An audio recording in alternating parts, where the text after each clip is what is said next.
আজকে একটা আবার সম্পূর্ণ নতুন ব্লগ নিয়ে এলাম। সেটা হচ্ছে বেড়ানো, শর্টস রিলস তো চলছেই। তো এর মধ্যে আমি একটা জন্মাষ্টমীর ছোট্ট মিনি ব্লগ এনেছি। আশা করি তোমাদের ভালো লাগবে। তো সকাল থেকেই তোড়জোড় করতে শুরু করে দিলাম। কিছু ফল কেটে নিলাম। আগে অনেক রকম কিছু করতাম, কিন্তু এখন যাই হোক, বয়স তো আস্তে আস্তে বাড়ছে, তা কাজের পরিমাণটাও কিছুটা হলেও কমিয়ে দিতে হচ্ছে। যাই হোক, কিছুটা জোগাড় করে নিয়ে আমি গোপালের স্নানে বসলাম, মানে গোপালকে স্নান করানো হলো। তারপর গোপালকে একটু সাজানো টাজানো হলো। আর আমার গোপালটা না কোনো পাথরের বা কোনো তোমার মূর্তির এরকম নয়। কারণ আমার শ্বশুরবাড়িতে নিয়ম হচ্ছে যে কোনো রকম মূর্তি পূজা এরকম টাইপের হবে না। মানে মূর্তি, মানে ঠাকুরের যে পুজোগুলো হবে সেগুলো হয় ফটো ফ্রেমে, নয় কিছু খোদাই করা ধাতুতে। তো গোপালটা ঠিক সেরকমই তামার মধ্যে খোদাই করা। এটা অ্যাকচুয়ালি আমার শাশুড়ির গোপাল, কিন্তু আমি এখন এটা বেশ কাল ধরে পুজো করছি। নিজের মতো করে পুজো করি, যেমন করে ছেলের জন্মদিন পালন করি ঠিক ওইভাবেই পালন করি। কোনো পুরুষ টুরুষ ডাকি না, কিন্তু যতটা পারি জোগাড় করে দিই গোপালকে। তো তোমাদের কাছে ছোট্ট একটু তার উদাহরণ তুলে দিলাম।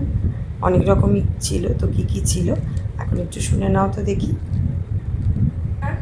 আজকে আমি একটা সরাসরি বলছি, মানে অন্যবার ব্যাকগ্রাউন্ড থেকে বলা হয় বা কিছু কিছু হয়তো সামনে থেকেও বলা হয়, কিন্তু আজকে আমি একদম ডাইরেক্ট বলছি, যাকে বলে। শুনতে পাচ্ছেন কিনা জানি না, স্পিকারটা এখনও লাগাইনি।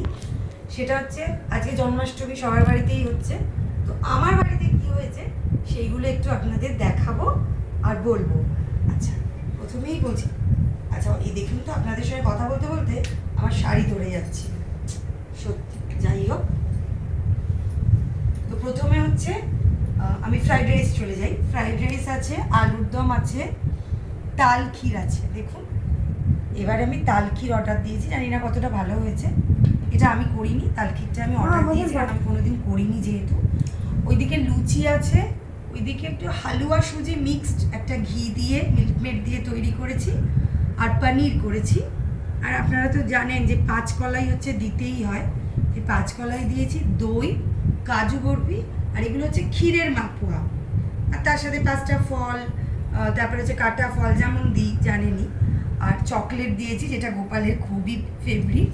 আর এই দেখুন, এই যে কেক, এই কেকটা কিন্তু আমি স্পেশাল পেয়েছি। তো কোথা থেকে পেয়েছি, কী থেকে পেয়েছি সেটা বলছি না। আর ওই কেকটা আমি অর্ডার দিয়েছি। আর এদিকে আছে পাটিসাপটা। আর যেহেতু শ্রীকৃষ্ণের পুজো, আর প্রত্যেকটা পুজোয় জানেন যে নৈবেদ্য লাগে, তাই একটু গোপালের পুজোতেও দিয়েছি। নিজের ছেলের মতোই ভাবে আরাধনা করেছি। আর এই যে গোপালের প্রিয়, সেটা হচ্ছে তালের বড়া। আর চাটনি করেছি একটু, কিন্তু লাস্টে কিচ্ছু জানেন তো কন্টেনার পাইনি যে রাখবো, তাই সামনে থালা ছিল ওতেই রেখে দিয়েছি। এছাড়া নাড়ু আর আর আর কিছু আর কিছু করেছে কি, তোমার মনে পড়ছে কিছু? না, আর মনে হয় কিছু নেই। ঠিক আছে, তাহলে কেমন লাগলো অবশ্যই বলবেন। তো আজকে একটু অন্যরকমভাবে ভিডিও করলাম, ভালো লাগলে অবশ্যই শেয়ার করবেন আর সাথে থাকবেন। নমস্কার। তাহলে কেমন লাগলো? ভালোই তো।